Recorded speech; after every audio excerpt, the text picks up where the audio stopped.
Afrique Université est une web TV panafricaine, universitaire et scientifique éditée à Yaoundé au Cameroun par l'Agence universitaire pour l'innovation.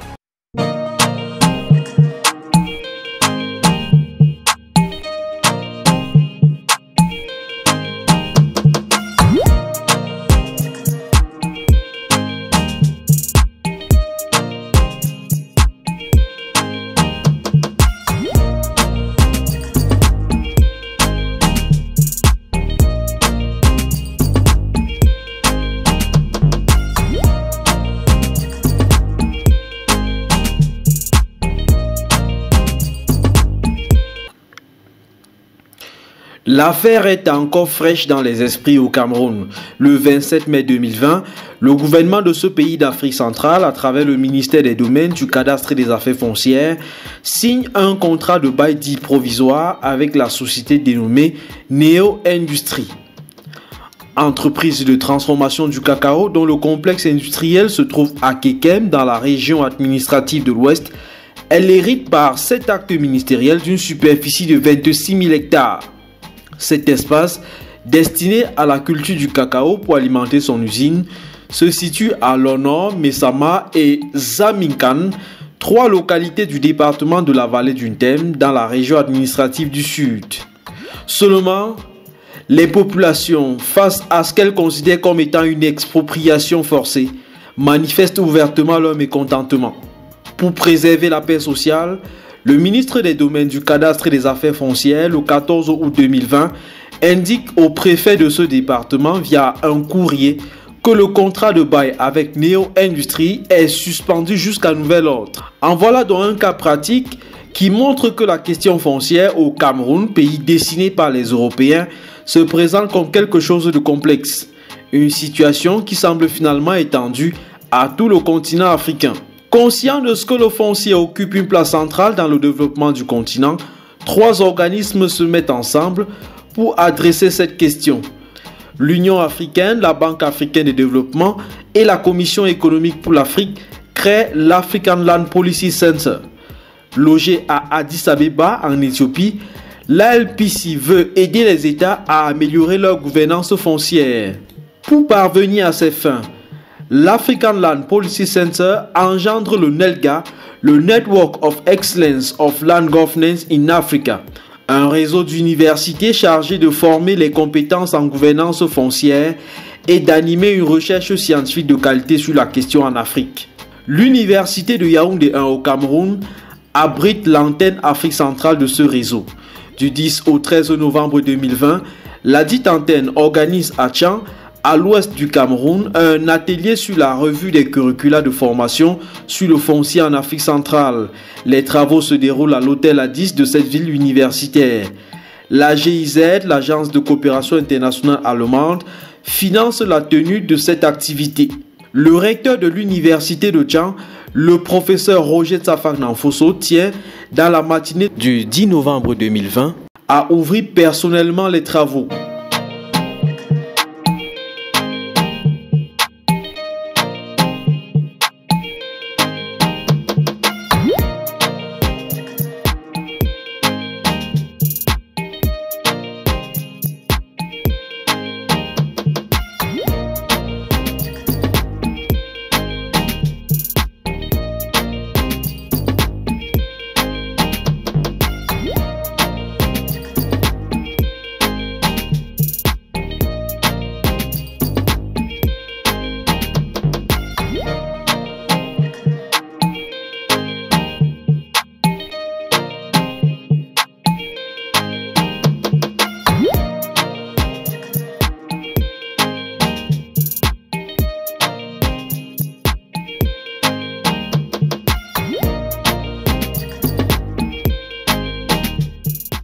Dans la salle, des enseignants, chercheurs et responsables académiques venus des universités d'État du Cameroun, mais aussi de N'Djamena au Tchad et de Bangui en République centrafricaine. Et pour que tout le monde saisisse les enjeux de la révision des curricula de formation en gouvernance foncière dans les universités d'Afrique centrale, le docteur Johan Kouka Kagwanja, dans son speech d'ouverture depuis Addis Abeba, demande aux participants de garder à l'esprit l'agenda de l'Union africaine sur le foncier. Le professeur Paul Chawa, coordinateur de l'antenne Afrique centrale du NELGA, réseau d'universités mis en place pour s'occuper de la formation et de la recherche sur la question foncière, situe le contexte dans lequel cet organe scientifique a vu le jour. Ce réseau prend appui sur une très haute prescription, celle de chefs d'État et de gouvernement réunis à Sirte en 2009, qui avaient constaté, qui avaient endossé une analyse faite par l'Union africaine et qui arrive à la conclusion sur laquelle le retard du développement de notre continent était aussi en grande partie dû à la question foncière qui était mal adressée. Un foncier peu sécurisé, des acteurs peu motivés, certains marginalisés, le cadastre pas organisé et puis pour tout dire, la proportion des titres fonciers délivrés très faible par rapport au potentiel. Le recteur de l'université de Tchang, dans son propos d'ouverture, indique que l'atelier organisé par le NELGA Afrique centrale vient à point nommé. Il comprend d'autant plus la problématique que l'institution qu'il dirige, étalée sur 6 régions administratives pour 9 campus, fait face aux difficultés foncières. Son université confrontée à la question de la sécurisation foncière de manière multiforme, étant donné que notre institution est présente dans l'ensemble du Cameroun et que les problématiques foncières sont donc lourdes. Pour avoir des titres fonciers, pour sécuriser les espaces dans 6 régions, ça n'est pas toujours facile. Fort heureusement, avec un certain nombre de collègues qui sont justement impliqués dans cet atelier, nous y arrivons progressivement. Donc, nous avons bon espoir que les résultats de cet atelier permettront que nous ayons un système de formation sur des questions de gouvernance foncière qui soit mieux organisé, plus adapté à ce que nous faisons et surtout impacte mieux les problématiques de développement qui sont aux prises de la question de l'appui au développement lié aux universités. Le recteur de la plus étendue des universités camerounaises en profite pour rappeler que celle-ci dispose des formations dans le domaine du foncier. Ah, mais notre philosophie est tout à fait transversale. Le foncier touche à toutes sortes de problématiques. Ici, nous avons un centre de recherche qui s'occupe de ces questions. Mais comme c'est des questions transversales, au moins 4 de nos établissements sont concernés. C'est la faculté de droit, bien sûr, le droit foncier. C'est la faculté de lettres avec un laboratoire de géomatique lié à la FASA, notre faculté d'agronomie, puisque le laboratoire est lié à ces 2 institutions. Mais c'est aussi la faculté des lettres, puisqu'il faut discuter de ces questions. Les questions foncières appellent l'anthropologie, la sociologie, parce que les peuples sont attachés à leur terre, qu'ils aient un papier ou pas. Ils estiment que c'est leur terre, c'est ancestral et tout ça. Donc il faut mener toutes ces différentes problématiques. Et puis, étant donné que c'est une question transversale, cela va permettre que nous développions des curricula transversaux aussi. Il faut faire en sorte que les étudiants ne soient pas seulement focalisés dans une seule faculté, mais qu'on ait des étudiants capables d'être diplômés dans des problématiques liées à plusieurs facultés. C'est très important pour l'avenir de nos enfants. Invité à cet atelier, le doyen de la faculté des lettres et des sciences humaines de l'université de Tchang, qui cumule avec les fonctions de chef de département de géographie, aménagement, environnement, apporte des précisions sur les formations indiquées par le recteur. En faculté des lettres et sciences humaines de l'université de Tchang, je dois dire qu'il y a tout un département, le département de géographie, aménagement et environnement, qui s'occupe entre autres des problèmes fonciers. Et il y a plus spécifiquement tout un master, le master de géomatique et la licence de géomatique qui s'appesantissent sur ces questions. Ailleurs, un master de sociologie ou bien même d'études africaines, ces questions sont plus ou moins abordées par rapport aux conflits qu'on trouve dans la société. Même s'il a su que la licence et le master en géomatique ont jusqu'ici inséré tous leurs diplômés sur le marché du travail, le professeur Maurice Talefa reconnaît qu'il y a des difficultés liées au caractère onéreux de ces formations. Une des solutions envisagées serait de mutualiser les offres en matière foncière au sein de l'université. C'est l'idée force que sous-tendent les objectifs de l'atelier. Premièrement, faire en sorte que toutes les universités nationales et de la sous-région qui sont retrouvées ici puissent véritablement s'approprier le contenu, les principes et la vision du cadre de redéfinition de ces curricula. C'est la première chose. Le deuxième objectif, c'est d'amener ces universités à livrer chacune le contenu de ce qu'elle fait déjà en matière de gouvernance foncière, que ce soit dans le cadre des curricula entiers, des programmes entiers, des programmes de formation entiers, ou dans le cadre d'éléments constitutifs d'enseignement. Alors, à partir de cette évaluation des besoins, comme a dit fort à propos un collègue, à partir de cette évaluation des besoins, nous serons en mesure de voir ce qu'il faut comme apport, ce qu'il faut comme élément supplémentaire, ce qu'il faut comme ajout thématique pour véritablement redéfinir une offre de formation en phase avec les défis que nous avons relevés. À ses collègues universitaires, le coordinateur du NELGA Afrique centrale tient à rappeler les défis de la question foncière dans cet espace géographique. J'en prendrai deux. Le défi du peu d'investissement ou de la frilosité des investisseurs. On n'investit pas dans des contextes d'insécurité foncière.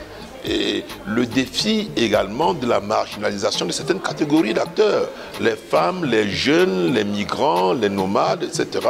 Population autochtone, pour ne citer que cela. Et de plus en plus, vous avez entendu parler de l'acquisition de terres à grande échelle, des investisseurs étrangers qui font, pour certains, main basse sur de très grandes superficies, qui investissent, et puis les mêmes superficies sont revendiquées par des populations qui s'interposent, qui revendiquent, il y a des conflits, on bloque les projets, etc. Et vous n'êtes pas sans savoir également que beaucoup de projets d'investissement chez nous ont du plomb dans l'aile, parce que la question des indemnités et de l'appurement de l'enveloppe d'expropriation n'est pas garantie. Et donc tout cela tourne autour du foncier. Le professeur Robert Madjigoto est le point focal du réseau NELGA Afrique centrale à l'université de N'Djamena au Tchad et par ailleurs coordinateur du 3e recensement général de la population tchadienne. Les problèmes fonciers au Tchad, il les connaît. Il y a une dualité entre la loi dite moderne et la loi coutumière qui se frottent souvent sur le terrain et que pour peut-être un même terrain, on peut se voir attribuer à deux acquéreurs qui se retrouvent sur le terrain en même temps pour vouloir mettre en exécution et autres, et ça crée toujours de conflits. Donc le conflit foncier est toujours d'actualité et demande beaucoup de tact dans le règlement. En République centrafricaine également, la question du foncier semble nouée de complexité. C'est une diversité, diversité d'utilisation et diversité de conflits. Parce que d'une manière générale, le foncier est utilisé d'une différente manière. On distingue le foncier dans le domaine de l'agriculture. Il y a le foncier urbain, le foncier périurbain. Nous avons aussi le foncier minier. Et nous avons aussi le foncier là où il y a des parcs, il y a des réserves. Donc le foncier englobe tout ça. Le foncier englobe aussi beaucoup d'acteurs qui s'intéressent à ce foncier parce que c'est là où nous avons les ressources pour le développement de notre pays. Seulement voilà, les offres de formation confinées à des disciplines solitaires ne permettent pas de former des cadres capables d'adresser effectivement les problèmes fonciers. À l'université de Bangui, il n'y a pas une formation en tant que telle sur le foncier. Moi qui suis au département de géographie, on peut aborder le foncier quand on enseigne la géographie urbaine, quand on enseigne la géographie rurale, la climatologie, mais une formation spécifique au foncier n'existe pas.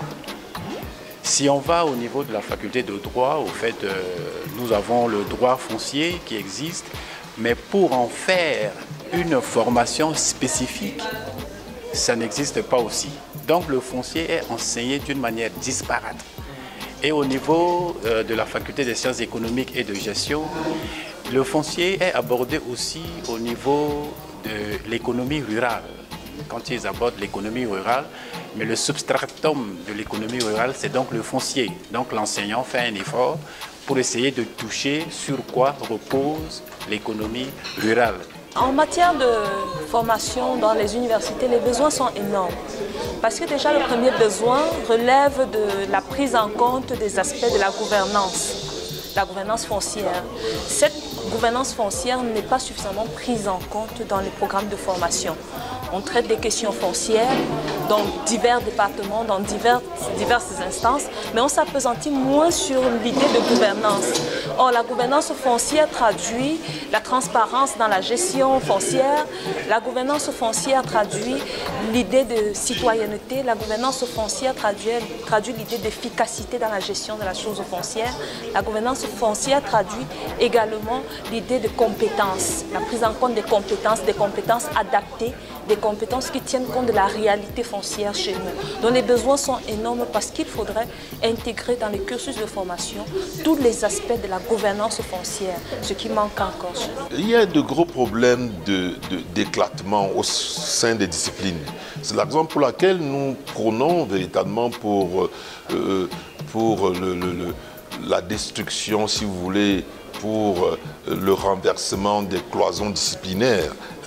On ne peut pas, je suis géographe moi-même, mais je n'ai jamais prétendu que la géographie était seule à pouvoir régler cette question-là. Il y a une place prépondérante qui doit être accordée au droit, la même valeur, la même importance à la sociologie, à l'anthropologie, à la géographie, à l'économie, au cadastre, et j'en passe. Donc c'est un peu ce changement de paradigme consistant à cibler plutôt les compétences, plutôt que les traditions disciplinaires. Privilégions les compétences. Que faut-il comme compétences? Et pour cela, à propos des compétences, il convient de se rapprocher des autres acteurs, ceux qui sont potentiellement les utilisateurs des personnes que nous formons. Il faudrait que nous soyons absolument certains que les produits que nous mettons à la consommation, les produits que nous mettons sur le marché du travail sont ceux-là même qui sont demandés dans les différents chantiers de développement. En matière de transversalité, l'université de N'Djamena croit pouvoir partager son expérience. Depuis plus d'une dizaine d'années, nous avions eu une maîtrise professionnalisée en gestion foncière. Et depuis 2014, cette maîtrise est transformée en master de gestion foncière. Donc ce master est déjà à la deuxième promotion de la formation. Donc, et c'est une formation dédiée spécifiquement aux problèmes fonciers. Donc pour un peu avancer, les étudiants qui sont acceptés dans ce master proviennent de plusieurs disciplines. Il y a les géographes, les sociologues, les économistes, les juristes, les anthropologues. Donc c'est une formation pluridisciplinaire. Avant la rénovation complète courant 2020 de ce master en gestion foncière de l'université de N'Djamena, il avait les mêmes tares congénitales que les autres formations universitaires. Avec la pression démographique, le changement climatique, le contexte est évolutif. Avec le contenu des cours qui existaient, qui ne donnaient pas largement place à ces aspects, il faudra les adapter aux nouvelles donnes. C'est pourquoi on a jugé nécessaire de revisiter le contenu du cours. Au bout de la première journée d'échange entre les participants, certains sortent avec des idées qu'ils veulent implémenter. D'autres préfèrent formuler des attentes. L'atelier, c'est un atelier de sensibilisation et de formation. On sait que les universités sont des productrices de connaissances pour éclairer les pouvoirs publics. Donc participer à cette formation, à cette sensibilisation, donne de capacité à chaque université de revisiter le contenu de ses productions pour mieux aller de l'avant et pour mieux éclairer les pouvoirs publics dans leurs décisions. Comme nous sommes au début du processus, il est question de voir avec les autres facultés comment réorganiser la formation du foncier pour en faire un domaine précis où on peut avoir des spécialistes. L'idée que nous voulons faire passer, c'est effectivement d'avoir un master dédié à la gouvernance foncière, au regard des enjeux de la gouvernance foncière. Ça, c'est l'idée de base. Parce que jusqu'ici, on n'a que des enseignements, des unités de valeur qui, au détour d'un ou deux aspects, intègrent les éléments de la gouvernance foncière. Mais il serait de bon ton d'avoir une formation particulière, spécifique sur la gouvernance foncière, parce que ces aspects sont nombreux. J'ai déjà mon idée par rapport à ce que les fruits de cet atelier vont me permettre de faire. Il y a un master sur le foncier en faculté de droit. J'ai vu quand les étudiants déposaient leur requête pour aller en master, j'ai vu des étudiants qui voulaient aller en master en faculté de droit. Et je me suis rapproché de mon collègue de la faculté de droit pour lui demander s'il acceptait nos étudiants. Il a dit, mais pourquoi pas? Donc à partir de là, vouloir mettre en synergie ce qu'on fait en droit et en faculté des lettres par rapport au foncier me paraît une issue louable, surtout que les organisateurs nous disent que c'est par cette voie qu'on peut obtenir du financement additionnel pour financer ce type d'études. Pour arriver à formuler de nouvelles offres de formation pertinentes, il faut des lignes directrices qui vont permettre de traduire dans le concret la nouvelle philosophie des formations dans le domaine du foncier. Le docteur Judy Kariuki de l'African Land Policy Center depuis Addis Abeba s'acquitte de cette mission. Il en ressort que les universitaires devront porter leur attention, entre autres, sur les droits fonciers des femmes, l'incidence des changements climatiques sur le foncier et les systèmes de gestion de l'information foncière. Des aspects que ces enseignants-chercheurs n'hésitent pas à enrichir. Notons que cet atelier de révision des curricula de formation en gouvernance foncière en Afrique centrale connaît la modération du Dr Félix Mechey. Ingénieur agronome, il dirige la ferme de recherche et d'application de la faculté d'agronomie et des sciences agricoles de l'université de Tchad. Une ferme en proie à un conflit foncier avec les populations locales dans le domaine de Bansoa, situé à une trentaine de kilomètres du campus principal. Le modérateur trouve donc beaucoup d'intérêt dans cet atelier.